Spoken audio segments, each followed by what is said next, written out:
लद्दाख सीमा पर भारत और चीन के सैनिकों के बीच हुई हिंसक झड़प में कई भारतीय सैनिकों की जान जाने से दोनों देशों के बीच तनाव और बढ़ गया है। ऐसे में भारत ने चीन को सबक सिखाने और चौतरफा घेरने के लिए योजना बनाकर करारा जवाब देना भी शुरू कर दिया है।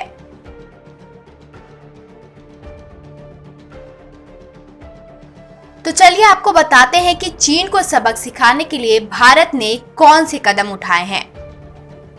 बढ़ाया गया अलर्ट लेवल। 5 मई को दोनों देशों के सैनिकों के बीच हुई झड़प के बाद चीन ने LAC पर सैनिकों की तैनाती बढ़ा दी थी। घाटी समझौते के बाद भी अब तक चीनी सैनिक पीछे नहीं हटे हैं। ऐसे में भारतीय सेना अलर्ट पर है। इंडियन आर्मी ने अब सिर्फ लद्दाख बॉर्डर पर ही नहीं बल्कि उत्तराखंड में चीन से सटी सीमा समेत पूरी लाइन ऑफ एक्चुअल कंट्रोल पर सैनिकों के लिए अलर्ट जारी कर दिया गया है।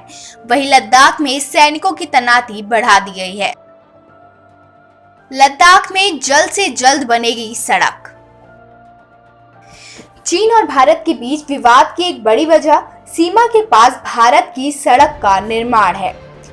दरअसल इस सड़क के बनने के बाद भारतीय सेना का बॉर्डर तक जाना आसान हो जाएगा। ऐसे में तनाव के बाद भी सड़क निर्माण का काम नहीं रोका गया है, बल्कि काम में तेजी लाने का फैसला लिया गया है।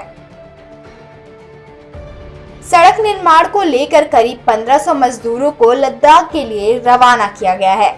जो मजदूर लॉकडाउन के चलते वापस आ गए थे, उन्हें भी वापस भेजा जा रहा है। पीएम मोदी ने दी सेना को जवाब देने की छूट। भारत में सिर्फ सेना ही नहीं बल्कि नेतृत्व यानी पीएम मोदी भी दोनों देशों के बीच विवाद पर सख्त हो गए हैं। उन्होंने चीन को चेतावनी देते हुए कहा कि भारत किसी को उकसाता नहीं है, लेकिन अगर हमारे जवानों को मारेगा तो इसका देश पलटकर जवाब देगा। कहा यह भी जा रहा है कि पीएम मोदी ने LAC पर तैनात सेना को सीमा के अंदर रहते हुए जरूरत पर चीनी सेना को मुंह तोड़ जवाब देने की छूट दे दी है।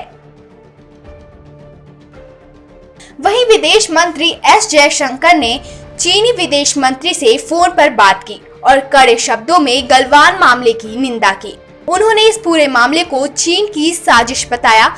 चीन की विदेश मंत्रालय ने गलवान को उनके देश का भाग बताया तो भारत ने नाराजगी जाहिर करते हुए साफ कह दिया कि ऐसे बेबुनियादी बातों से दोनों देशों के समझौते कमजोर हो जाएंगे। चीन को आर्थिक चोट देने की तैयारी। भारत ने दोनों देशों के बीच विवाद को लेकर चीन को आर्थिक तौर पर झटका देने का भी मन बना लिया है। इस कड़ी में मोदी सरकार ने BSNL को आदेश जारी किया है कि विभाग में मेड इन चाइना सामान की उपयोगिता को कम कर दिया जाए। इसके साथ ही 4G के लिए दिए गए टेंडर रद्द करने के भी निर्देश दिए गए हैं। वहीं नए टेंडर जारी होने पर उसमें चीनी कंपनियों को शामिल न करने की भी बात कही गई है। Delhi Meerut semi high speed rail corridor में चीनी कंपनी का ठेका होगा रद्द। मोदी सरकार इस प्रोजेक्ट में अंडरग्राउंड स्ट्रेच बनवा रही है। इसे बनाने के लिए चीनी कंपनी संघाई टनल इंजीनियरिंग कंपनी लिमिटेड को 1100 करोड़ रुपए का ठेका दिया गया है। भारत चीन विवाद बढ़ने के बाद सरकार टेंडर को रद्द कर सकती है और चीनी कंपनी से ठेका वापस ले सकती है। इन देशों का भारत को मिला साथ। भारत चीन को सैन्य और आर्थिक स्तर पर ही नहीं बल्कि वैश्विक स्तर पर कूटनीतिक तौर पर भी घेरने की तैयारी में है।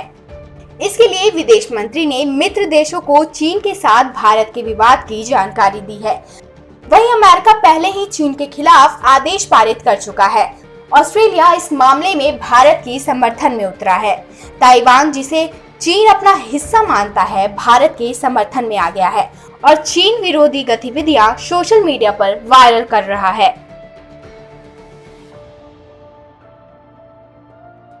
Report video desk news.